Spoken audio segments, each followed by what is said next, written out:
So I put this fan in my garage. I think it works well. It's got a good breeze on it. I can't quite remember the brand. It might have been a Hunter.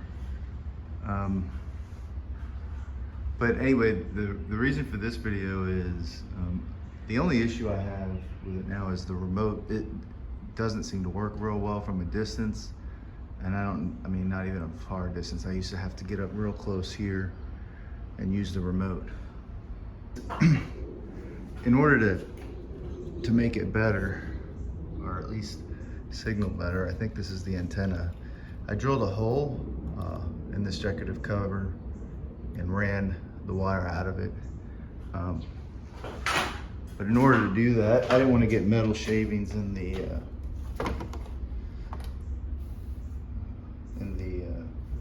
fan from the blade. So what I did was I took a couple paper towels, these short ones, cut a hole here and then around here, and then pulled this down and drilled that hole and let all the shavings come on here onto the paper towel.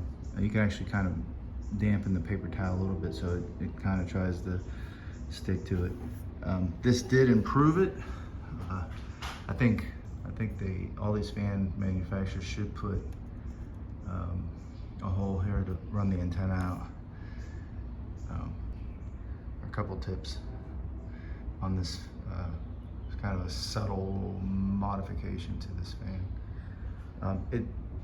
It's not ideal, the reception for the remote, but it certainly is a lot better. Now it's just a matter of working it from here. It's a lot better.